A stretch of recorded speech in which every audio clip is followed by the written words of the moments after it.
Gracias al Instituto una vez más por invitarme aquí a dirigir unas palabras y a Guillermo Lustó por haber insistido en que yo aprovechara unos días que estaba aquí en visita totalmente privada para hacer estos comentarios. Debo decir que he violado una regla autoimpuesta que yo tengo hace mucho tiempo, que es no hablar sobre Medio Oriente, porque Medio Oriente es un tema extremadamente complejo, para el cual yo no siento estar en condiciones de dar ni charlas, ni conversatorios, ni clases, pero dado que era una ocasión en la que Guillermo me pidió y demás, yo por eso en el título le puse algo así como comentarios, creo que dice, ¿no? Comentarios sobre el rol de las potencias. Además yo no soy un experto en Medio Oriente, les digo sinceramente. Ocurre que yo soy embajador de la Argentina en Israel desde hace un año solamente, pero esa vivencia me hace conocer de alguna forma, de primera mano, esa realidad, pero es extremadamente difícil. Voy a hacer algunos pocos comentarios porque después me interesa escuchar a los panelistas. En primer lugar, yo he anotado aquí un tema que hay que tener en cuenta. El conflicto árabe-israelí hoy no es el eje central de la conflictividad de la región. No lo es. Si lo fue en algún momento, hoy no lo es. Y en especial el conflicto israelí-palestino hoy no es el eje del conflicto regional. El eje del conflicto regional es el existente por una búsqueda de hegemonía en la zona, protagonizado por los países sunitas y el eje chiita. Y básicamente por los países árabes, en primer lugar Arabia Saudita, en segundo lugar Irán. El segundo tema que yo diría que hay que tener en cuenta es la situación en el caso de Israel. Israel hoy, todos los análisis coinciden en decir que tiene la situación geopolítica más favorable de su historia en términos relativos. Eso no significa que su posición geopolítica sea fácil, al contrario, es muy difícil. Pero hoy Israel tiene un acuerdo de paz con Egipto hace 40 años y con Jordania hace 25 años. Y además tiene de manera informal una relación muy positiva con los países árabes, especialmente con Arabia Saudita y los países del Golfo. Con Qatar es una situación distinta, pero básicamente con los países del Golfo. Con todos ellos coincide en una realidad de compartir un enemigo en común, que es el régimen islamista de Irán, surgido de la revolución que acaba de cumplir 40 años. Pero el punto tal es que el príncipe heredero de Arabia Saudita, MBS, ustedes saben, hace un año o un poco menos, en una entrevista en The Atlantic, él reconoció el derecho a la existencia del Estado de Israel, lo cual es un dato nuevo, diríamos. Otro tema que hay que tener en cuenta siempre es cómo se van modificando las situaciones, es decir, cómo es una zona del mundo que tiene un nivel de modificación permanente que dificulta el análisis y que hace que hay que ser extremadamente prudente. Otro punto importante es el hecho de que las categorías de estados nacionales no son equiparables a las que podemos entender nosotros, al menos en Occidente, porque la nacionalidad es un concepto diferente, o al menos que no tiene la misma significación histórica, porque en muchos de esos países, o la mayoría, son países que han surgido de la división resultante de la caída del Imperio Otomano después de la Primera Guerra Mundial y de la división que las dos potencias principales ganadoras de esa guerra, que habían sido Inglaterra y Francia, hicieron en el tratado Sykes-Picot de 1916. Esa división que se hizo de esa zona no está ajustada exactamente a las categorías históricas o étnicas o religiosas, teniendo en cuenta que cada una de estas palabras que yo estoy utilizando puede contener errores. Yo puedo decir étnico y ser un error, puedo decir religioso y implicar un error, porque cada palabra hay que tomarla en una consideración. Pero las dos potencias, Inglaterra y Francia, que eran las potencias más importantes en Medio Oriente, junto con Rusia, por supuesto, que especialmente tenía un rol muy importante en Persia, intentaron a lo largo del siglo XX mantener una preponderancia, especialmente la primera parte del siglo, pero esa situación de esas dos grandes potencias de Inglaterra y Francia se fue perdiendo, y el punto decisivo tiene lugar en el año 1956, cuando en la crisis de Suez queda demostrado que el gobierno norteamericano de Eisenhower no apoya a Francia y Inglaterra, y obliga, que habían atacado Egipto junto con Israel como consecuencia de la nacionalización del canal de Suez decretado por Nasser en ese mismo año. En esa situación lo que ocurrió fue que quedó claro que esas dos potencias ya no tenían el rol relevante sí, pero digamos el rol decisivo que habían tenido en la primera parte del siglo. Por supuesto que la aparición del petróleo como elemento decisivo en la zona modificó completamente la importancia de la región, y eso, no sé si el primero, pero un punto importante de esa situación tiene lugar cuando en 1945, en febrero, en el USS Quincy, tiene la reunión histórica que ocurre entre Roosevelt y el rey saudita, a la vuelta de la reunión de Yalta, en la que se firma un acuerdo, o por lo menos se sella un acuerdo, mejor dicho, decisivo, que rige hasta el día de hoy, en el cual los Estados Unidos obtienen su provisión energética de petróleo a cambio de las garantías de seguridad del reino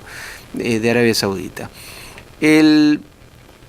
Esa situación, por supuesto que se mantuvo a tal punto que en un momento dado, ustedes saben que después del ataque, de la invasión, mejor dicho, de la Unión Soviética a Afganistán en diciembre de 1979, Carter hace un discurso en el Estado de la Unión en enero del 80, en el que dice que cualquier intervención en el Golfo Pérsico, con el intento de crear una nueva hegemonía,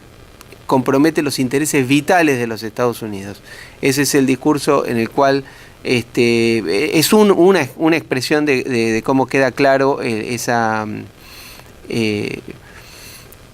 situación esencial. Bueno, volviendo al rol de las potencias, otra situación que va cambiando es cómo el Estados Unidos y la Unión Soviética, por ejemplo, cómo fueron cambiando en posiciones con respecto a los países decisivos. Por ejemplo, un país clave es Egipto. Egipto es el país referencia en materia cultural del mundo árabe. Aunque tiene ese grado de liderazgo se ha ido perdiendo a lo largo de las décadas, porque Egipto ha ido perdiendo esa situación, especialmente desde la muerte de Nasser y 3 años antes la derrota catastrófica que tuvo Egipto en la Guerra de los 6 Días en 1967. También, por supuesto, la tuvo Jordania y Siria. Pero los liderazgos posteriores a Nasser, el de Sadat y el de Mubarak, entendieron que la recuperación de las posiciones en la península de Sinaí eran imposible conseguirlas por la vía militar, y que tenían que hacerlo a través de un acuerdo con Israel que se logró hace 40 años, en 1979, cuando Sadat y Begin hicieron los acuerdos de Camp David junto a Carter. Ahora, en el año 70, la crisis del 73 confirmó esa teoría, pero en el año 73, en la guerra de Yom Kippur, como se la conoce en Israel, o guerra de octubre, como se la conoce en Egipto, ahí se produjo una situación en la cual las dos potencias estuvieron cerca de entrar en un conflicto nuclear. Eventualmente podrían haberlo hecho. Y ese año marcó los límites de la política de détente entre la Unión Soviética y los Estados Unidos, porque en Medio Oriente se habían encontrado nuevamente en los bandos opuestos. En la guerra, yo tengo que avanzar muy rápido porque creo que no hay tiempo, pero estoy dando ejemplos de cómo las potencias tenían un juego u otro. La guerra de los 8 años de guerra entre Irán e Irak, en ese tema da para un seminario en sí mismo, pero ustedes ahí pueden ver cómo las dos potencias, de alguna forma, apoyaban y dejaban de apoyar a los dos países en pugna. Era una guerra que finalmente fue una guerra de un desgaste infernal, que después tuvo además una consecuencia que fue la primera guerra del Golfo, que fue consecuencia de la guerra Irán-Irak, y guerra en la cual Kissinger en algún momento dijo que lo mejor hubiera sido que perdieran los dos, porque no era una situación irremediable. Ahora, cuando cae la Unión Soviética y cuando se derrumba el muro de Berlín y surge el nuevo orden mundial, por usar las palabras que utilizó el presidente Bush, el primer Bush, la primera guerra del Golfo, las dos potencias, la Unión Soviética y los Estados Unidos, concurrieron juntas a esa situación, obviamente que lideradas por los Estados Unidos, y esa es una guerra de necesidad. Claramente es una guerra en la cual se buscó corregir una situación que se había producido con una desestabilización absolutamente injustificada, y así fue aprobado en el Consejo de Seguridad cuando el 2 de agosto del año 90 Saddam Hussein invadió el Emirato de Kuwait,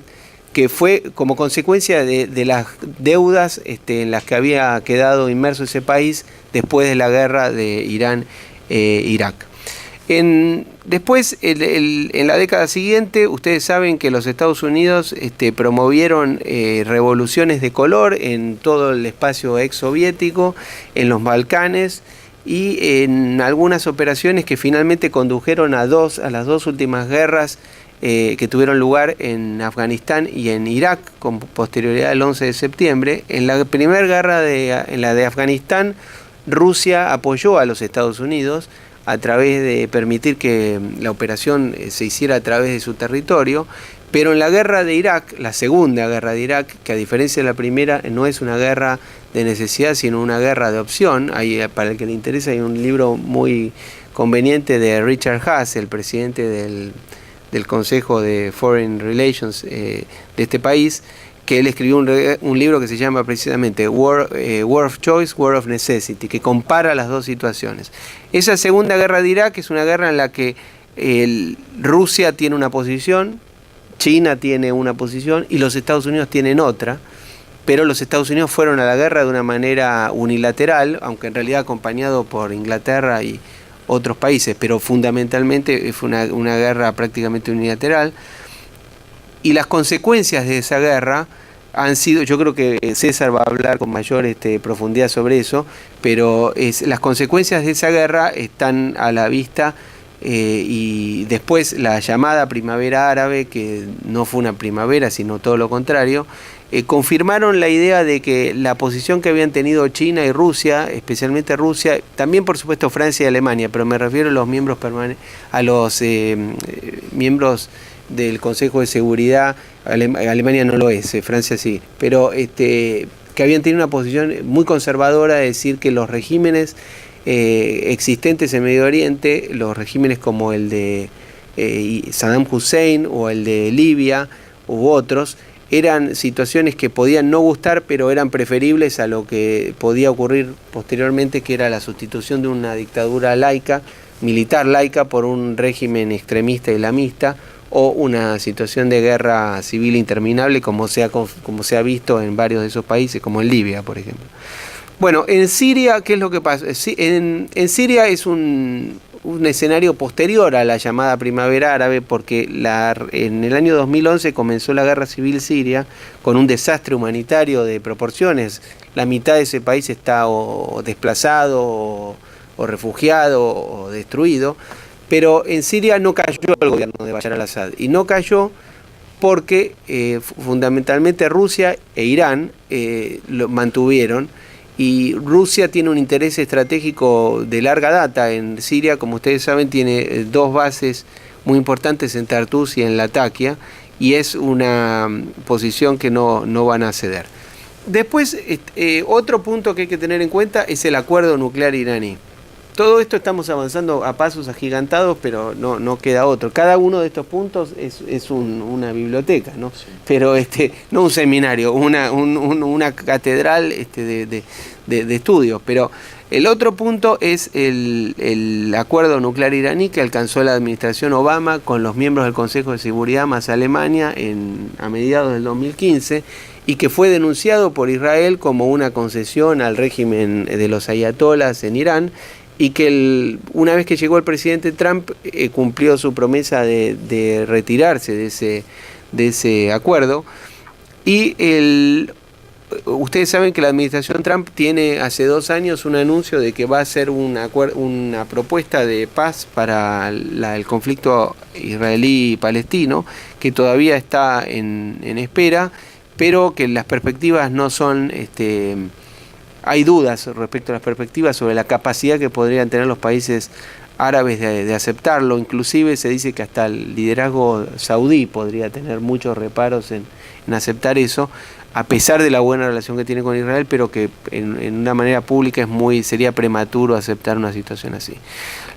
Ustedes saben que además la administración Trump anunció el retiro total de las tropas en Siria, de las 2.200 hombres que hay en Siria en este momento, aunque ahora en las últimas semanas dijeron que mantendrían 200 hombres, o sea, estaría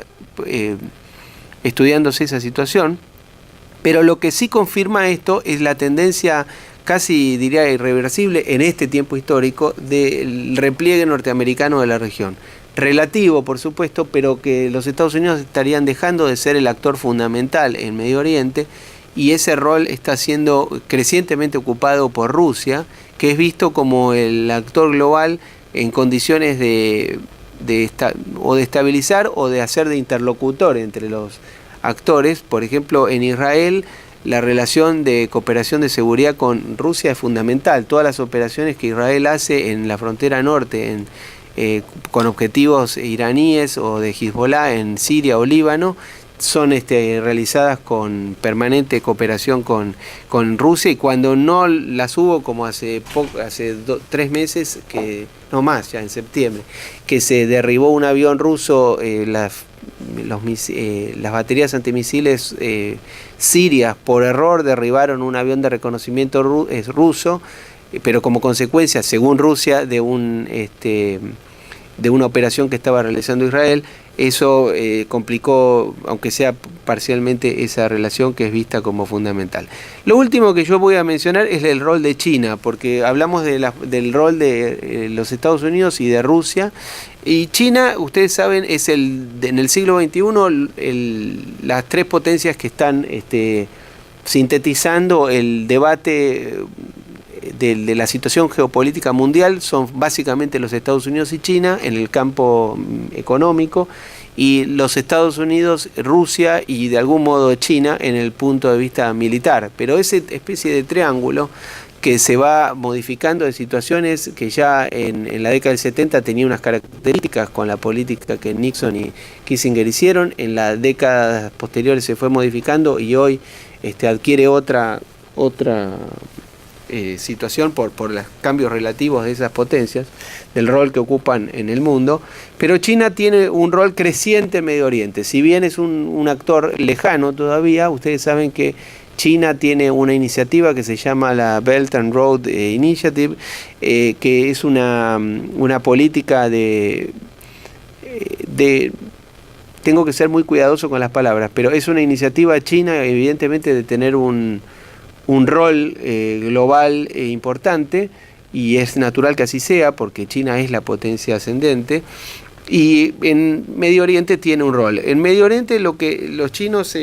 aparentemente están intentando es mantenerse equidistantes en la rivalidad entre sunitas y chiitas, es decir, entre los países árabes y del Golfo y Arabia Saudita y los países e Irán. Y estarían intentando no caer en esa rivalidad. Hay que ver si lo logran plenamente, pero por ejemplo en un país, para que ustedes vean el grado de inquietud que genera China, en un país como Israel, que es un país que tiene una dependencia y una cooperación con los Estados Unidos que es fundamental y que hace a su constitución y a sus intereses vitales. Por ejemplo, el puerto de Haifa, que es tal vez el más importante del país, fue concesionado hace poco a la Autoridad de Puertos de Shanghái, y eso generó algún tipo de inquietud en las autoridades americanas, pero ocurre que esa empresa fue la única que había hecho la oferta para la licitación. De modo que el rol de China es inevitable. Y para concluir, yo lo que diría es que ustedes tengan en cuenta que en la estrategia nacional que presentó el secretario Mattis, cuando todavía era secretario de Defensa, el año pasado o el anterior, no recuerdo, plantea que China y Rusia son las potencias rivales del siglo XXI de los Estados Unidos, y esa situación nada hace creer que pueda ser modificada en las próximas décadas, al menos que es el tiempo inmediato en el cual nosotros se supone vamos a vivir y podemos evaluar. La conclusión que yo diría es que el capítulo de Medio Oriente es un capítulo central en un mundo que ha dejado de ser un mundo bipolar, ha dejado de ser un mundo unipolar, que es como pudo haber sido interpretado quizá prematuramente como consecuencia del fin de la Guerra Fría. Y hoy el mundo está adquiriendo las formas de una suerte de multipolaridad o no polaridad, o una especie de presencia similar al siglo XIX, en la que había una potencia que actuaba como primus inter pares, pero que compartía el liderazgo mundial con varias potencias. En el siglo XIX era el Imperio Británico, pero también era una Alemania que se unificó, era Japón que había resurgido, el Imperio Ruso que había resurgido, y existían por supuesto los imperios, todavía existía el Imperio Austrohúngaro, existía el Imperio Otomano. Hoy los Estados Unidos probablemente sigan siendo en las próximas décadas el primus inter pares del sistema global, pero esa situación ya la está viviendo inevitablemente con el surgimiento de China como un actor decisivo a nivel mundial, y con Rusia, que es una economía relativamente pequeña en comparación a las otras dos, pero que tiene una actuación geopolítica muy importante como consecuencia de su rol de gran potencia, y su arsenal nuclear es solamente equiparable al de los Estados Unidos. Entonces, la situación de agobio imperial de los Estados Unidos es un dato objetivo que nada hace pensar que lo pueda resolver. Los Estados Unidos hoy tienen menos del 20% del PBI mundial. Uno a veces piensa que es más porque al final de la Segunda Guerra, ¿no? El PBI de los Estados Unidos equivalía más o menos al 50% del PBI mundial, hoy es menos del 20%, pero con ese PBI los Estados Unidos tienen que mantener un ejército unas fuerzas armadas que superan a la de los 10 países, algo así como los 8 o 10 países que lo siguen, me puedo equivocar en el número, 16. Y ustedes saben los problemas que hay en la OTAN y con Europa precisamente por eso. Pero esta situación se ha dado a lo largo de la historia, la situación de agobio imperial, está bien estudiada en el libro de Johnson, si no me equivoco. Y entonces eso es una realidad. La otra realidad es que en Medio Oriente hay una aceptación casi unánime, diría yo, de que los experimentos de promoción de la libertad y de la democracia por la fuerza y apresuradamente resultaron en un fracaso, y que la llamada primavera árabe fue un fiasco o una frustración. Eso es algo en lo que coinciden prácticamente todos ningún análisis hoy seriamente opina distinto. Ahora, el Medio Oriente es una región, como decíamos, y con esto termino, muy importante históricamente por las distintas características, pero es una región que en términos relativos lo más probable es que deje de ser la región central de los conflictos mundiales para dejar lugar a que en las próximas décadas seguramente el eje del conflicto mundial va a pasar al Pacífico, y especialmente al mar del sur de la China, donde se van a encontrar los intereses geopolíticos de las dos potencias que van a rivalizar. Todo indica que así será el siglo XXI, que son China y los Estados Unidos. Muchas gracias, perdón por haberme excedido.